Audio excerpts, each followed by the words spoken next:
So, as promised, I wanted to do kind of a closing thoughts video on Longpoint this year. I'm actually kind of exhausted having done a marathon filming in the same t-shirt. Maybe I'll do costume changes next time. As well as spending about 2 weeks doing editing and trying to get these presentations up as quickly as possible. I'm pretty exhausted. I've done like a lot of work on my free time. But Longpoint this year was really good, and it's a little bit disappointing to some extent, but I understand it, that we're not going to see Longpoint next year. There's going to be a break. They're not going to be doing Longpoint until 2019, and they're going to be changing the time. It's not going to be happening in the summer. It'll be happening in the spring next time. But it was really good, and there was a very interesting and notable shift that occurred.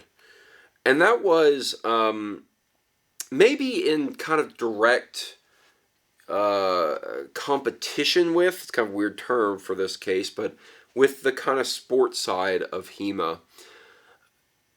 Talking about the sportification of HEMA at this point is so redundant and so over-talked about that it rivals taking off your pommel and ending someone rightly as the most overused phrase within our community. All that said, I think it was an interesting approach that's been taken by some of the people who, at least on the American side, are kind of at the forefront of the HEMA community. Certainly notable from Mike Edelson. And I say Edelson because he got angry at me because he thought I called him Edison.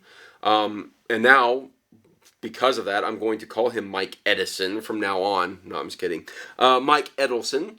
But not just him, but also Jake Norwood. There's been a lot of movement to try to make the tournament and sports side of HEMA be a little bit more accurate to the martial arts side.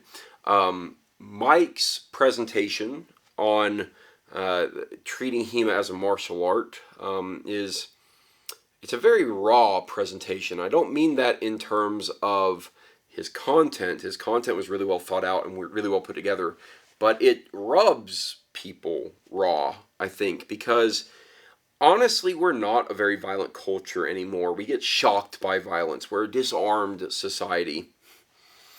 Parts of that are good, parts of that are bad. I think it's good to some extent that we're shocked by violence. It means that we don't really tolerate it, which I think is a good thing. But then when we're shocked by it, we're truly shocked by it. And I think we like to conveniently ignore the martial arts side of HEMA, the last two letters of HEMA, because it really does deal with, well, killing people, injuring people. And that element of it is something we like to just kind of ignore. But I think it's important to recognize that, at least acknowledge it from an academic standpoint, even if really what you pursue is the tournament side.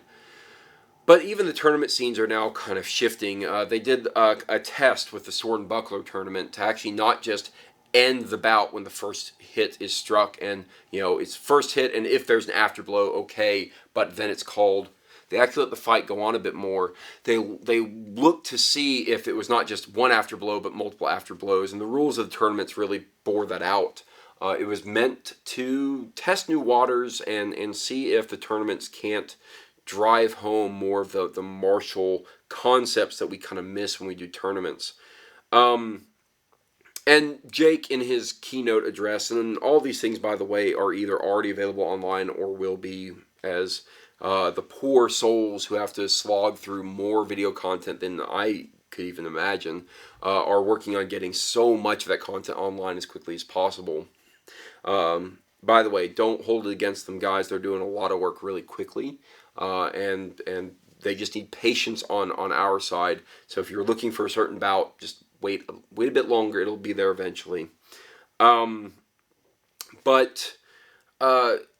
his keynote address really talked to a lot of these kind of evolutions in HEMA and how we're changing, and change isn't a bad thing, but we have to expect it and we have to roll with the punches. That sportification is something we don't want, but at the same time it could be to our benefit to some extent. I don't want to go into these subjects. I think that these are talked about ad nauseum online at this point. If you're really interested, just go browse some of the HEMA Facebook groups for a while. You'll see it. But I think a lot of it really just comes down to understanding the root of what we do. This was certainly borne out, again, not just in Mike Edelson's lecture, but in multiple lectures to kind of call back to what we do. A lot of the conversations that happened after Longpoint spoke to the fact that a lot of people don't even really understand the traditions that they're coming from. They don't understand the historical foundation. And it's not that they have to study it all the time, but they should at least have an appreciation for how we got to where we are. It's really interesting conversations, and I think Longpoint as a whole really kind of made me begin to be a little bit more contemplative about the thing we call HEMA. And I think that some people actually find HEMA to maybe even be a little bit of a poisoned term. I think it does properly encapsulate our community. But I think it's something that we need to just be cognizant of, that when we use the term HEMA, it's not always this all-encompassing thing, that we should be careful to actually call out specific groups. Don't just call HEMA for everything that deals with swords. Call out sword and buckler, longsword, mounted combat. Call out Fiore versus Lichtenauer versus Meyer. English longsword for those poor souls who do that. Rapier fighters within all the different disciplines from all over Europe. We should be better about not just lumping ourselves together, but actually calling out the individual groups for what we all do individually, and recognizing that it's all a tremendous undertaking in every regard. But then also, when we do use the term HEMA, we use it as this unified, called a brotherhood, right? A group of people who are really coming together to revive lost arts. It was a very long keynote address from Jake, but I think it was a really good one, and I think it was one that the community really needs to hear. So if you haven't, go find it, go listen to it. Yeah, it was a really good Longpoint. I was impressed by the caliber of this year compared to the year before, and that's saying a lot because the previous year was really, really good.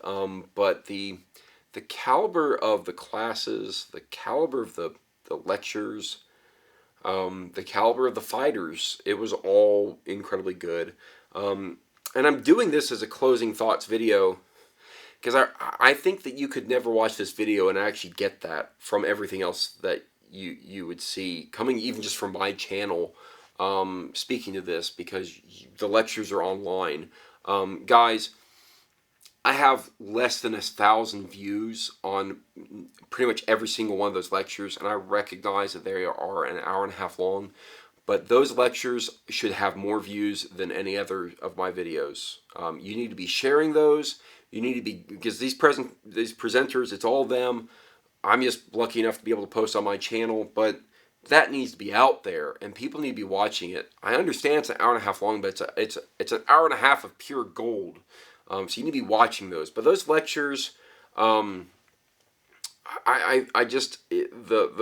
quality of research done in them and the quality of presentation, it was astounding to me. It was humbling in a lot of ways to just see how superior some people in our community are at uncovering these lost arts, and how key they have been in helping this through the past decade or so.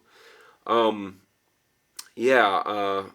definitely, when I was there, I felt like I was on the shoulder of giants, right? I was just in awe of a lot of the people around me, and just everything end to end, from the vendors to, again, the tournaments. It was really incredible.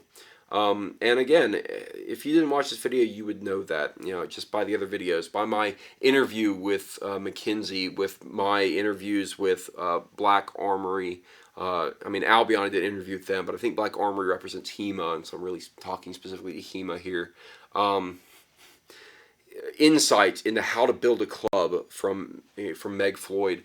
Uh, incredible research done on the Pasha rapier treaties and kind of how that evolved coming from Rainier. Presentations I haven't been able to put online. There's two that I am not posting. Mike Edelson's, again, not Edison. Mike Edelson's video is one that he's going to be posting at some point, or is going to be posted under a production company that they are working through. And there's one that is just not ready for public consumption yet, but was given very specifically to just a very small group of people at Longpoint. And if I'm ever lucky enough to be able to publish that one, I will, but I have to wait for the go ahead for that. But it was really good, and certainly Michael Chittister's presentation was good as always. I went to his presentation last year and was like, I gotta go back to him because he's fascinating to listen to. Even when he seems sometimes just like, oh, he's just kind of going through it, but he knows his stuff, and it's really, really fascinating. He also gave quite possibly the single best summation of what it is that contemporary sword fighters did. In fact, it was so good that I'm going to post it here right now for you to watch just this clip. Grappling, ground fighting with daggers. Then, you shank a motherfucker and you steal his clothes and put him in a body bag, and you kneel and you thank Jesus, as Hans Talhofer looks on proudly. So, that was like a little nugget in the middle of that presentation, hour and a half long presentation-ish, about that long.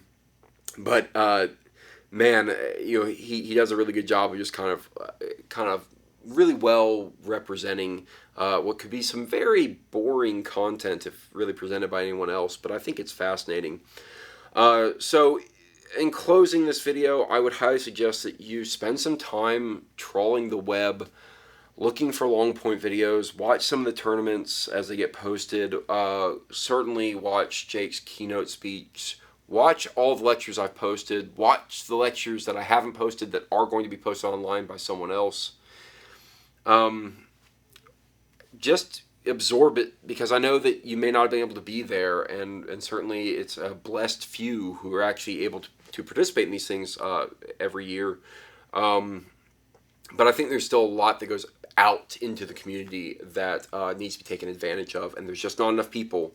Not enough people are taking advantage of this content that's being put out there for free for people to watch. By the very gracious nature of the people who have worked very hard to build these things. So I'm excited for where the larger HEMA community is going to go in the future. I'm curious and anxious as well. But I think this is going to be a good next couple of years. And I was having a conversation with Mackenzie outside of the interview, so after we'd done it, and we talked a bit about the next generation. Cue Star Trek themes here. But the next group of HEMA individuals, people who have actually had the benefit of this from an early age. There are some HEMA groups that teach kids in really basic ways, but man, can you imagine a 10-year-old learning how to do sword fighting and doing it for 8 years and being at a competitive age, at the age of 18, and how good they will be because how much better kids are at learning and adapting and absorbing and doing martial arts and having good athletic tendencies. I mean, I came to this stuff late in my life, unfortunately. There's a lot that I have to overcome with that, but they won't have to do that. And I cannot wait to see the caliber of fighters. And the way Mackenzie put it was, that's how he knows he's going to have to quit, because he'll never be able to compete with them. They'll be so good. We're going to see that pretty soon, guys. I mean, we're talking about 10 years of real solid kind of HEMA-like, if not straight HEMA participation on the U.S. side. and certainly at least 5 really solid years of just incredibly gifted and talented teachers who are teaching people. I'm really excited to see where this goes. I'm really excited to see what the next generation goes. I begin to feel a little bit old. I'm not actually all that old, despite all the gray hair on me.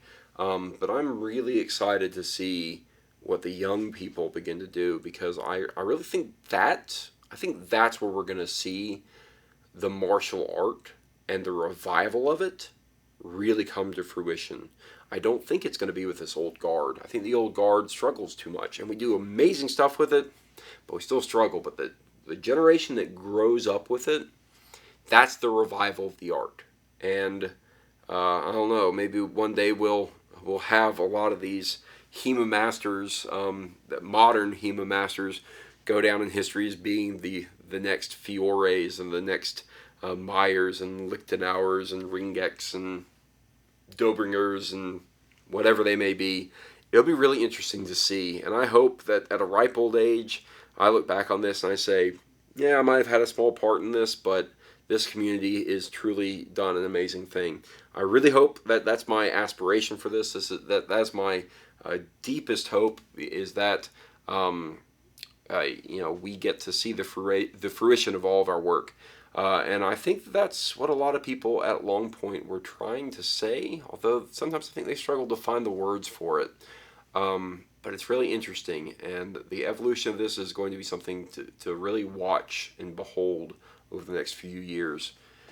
So that's it. That is all my videos for Longpoint in 2017. It'll be a couple years before I get to do it again, but it was a really good experience, and I highly suggest, if you're able to in the next couple of years to work towards going to it, take advantage of it. Check it out. Good stuff. I'd like to again extend my thanks, especially to Jake Norwood and his incredible team of mostly unnamed individuals who worked exhausting hours and just did amazing things to put all of Longpoint together.